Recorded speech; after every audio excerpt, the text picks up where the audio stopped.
Hello again. My name is William Taylor Ryle. I hope you had a chance to look at the previous session. We will continue our discussion. Last time we talked about the Declaration of Independence and the forming of 13 independent states. We won't review that. You can look at the video on that to get up to speed. As I said before, I'm not an attorney, but I've been studying constitutional law in Pennsylvania for approximately 20 years. And throughout my life I've been interested in law and history. What I bring to you is information that I've learned. I'm not practicing law and I'm not giving legal advice. So I encourage you, as I've said before, to check everything out. Don't do anything unless you understand it, believe in it, and are prepared to defend your actions. So having said that, let's continue with the discussion of how Pennsylvania was formed and the other states, and how the United States of America was formed, the central government. As I said, after the Declaration of Independence was issued in July of 1776, the colonists no longer belonged or are part of England. And so they needed to form a government in each one of the independent colonies that were then declared to be states or nations among nations.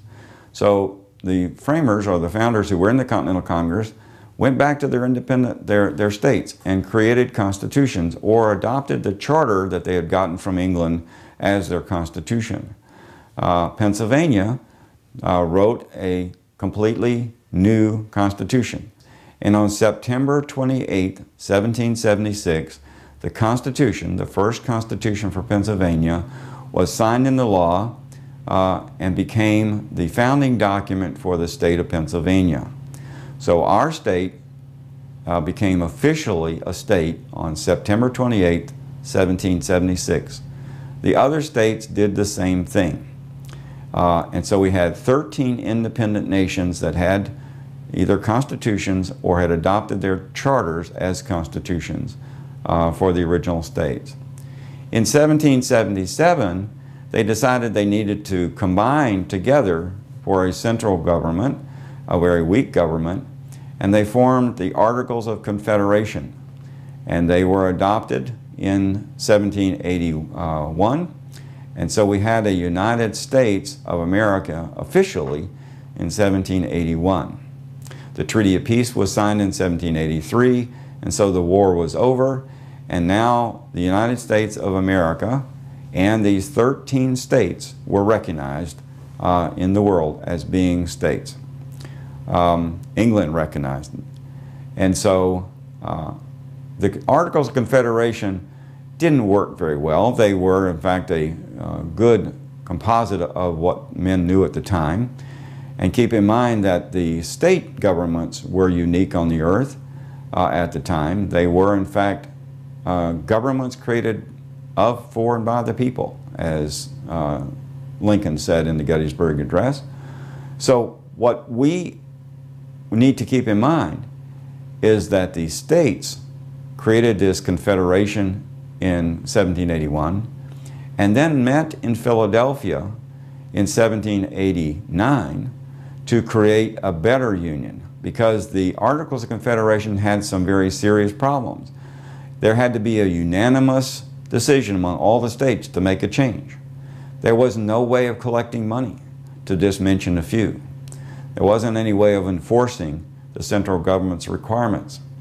So the founders knew that there was a problem, and they got together to form a more perfect union, as they said in the preamble of the Constitution.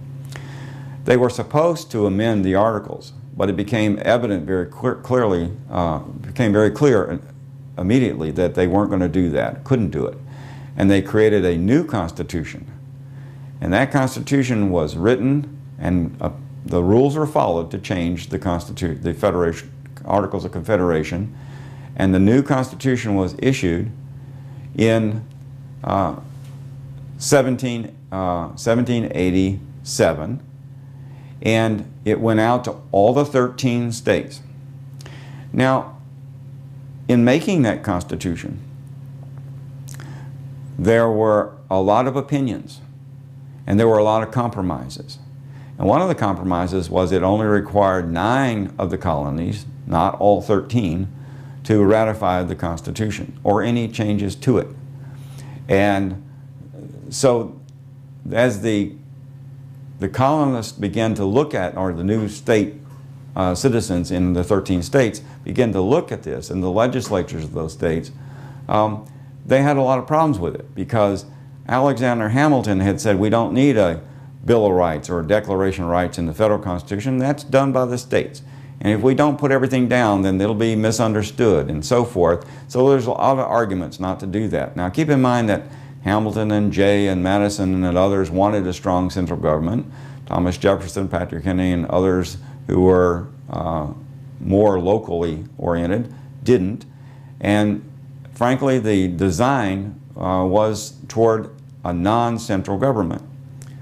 Well, as the ratification process continued from 1787, the states began to object to not having a Bill of Rights or some way of securing the rights of the individuals.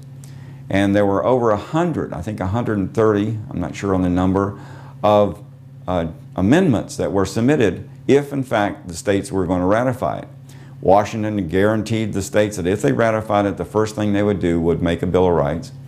And Madison took all of those and boiled them down to 12. Finally, when in 1788, June 21st, New Hampshire ratified it, was the 9th state to ratify the federal Constitution, and it became law and went into effect on March the 4th, 1789. So the Continental Congress, the new government, was actually in force in 1789. The first order of business, as Washington said, was to create a Bill of Rights. Madison put them together, sent out 12 to the individual states, and they became ratified on December 15th, 1791. So we now had 13 states and a central government under the Constitution for the United States of America. Most of the things that were done were in fact controlled by the states. Only the limited enumerated powers were given to the central government. And as we continue to discuss this, I'll make the distinction in how things changed. But for now, let's return back then to the states and how they were established, now that you understand the chronological order of how our governments were formed.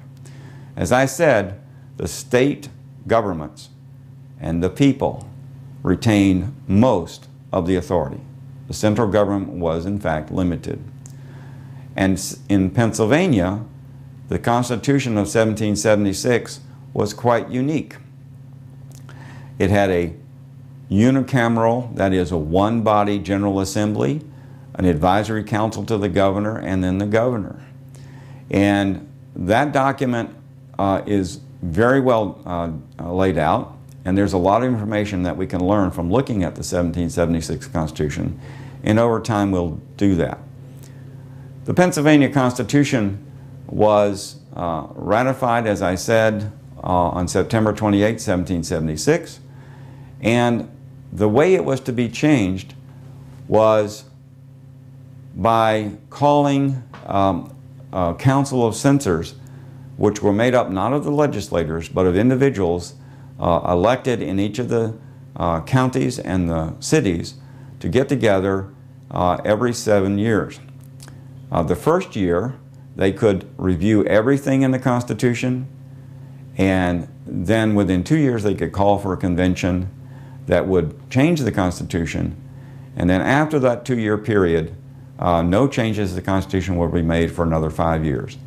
Well, initially, a lot of people coming back from England or those who were royalists wanted in fact to control things, primarily attorneys. And they wanted the Council of Censors to do what they were told to do, and the Council of Censors didn't. And so in the first 7 years, which was 1783, they didn't do anything. And the next time for changing the Constitution was 1790. Well, the attorneys called for a change of the state constitution in 1789, contrary to the Constitution, and had a convention in 1790. And we're going to explore that in the future.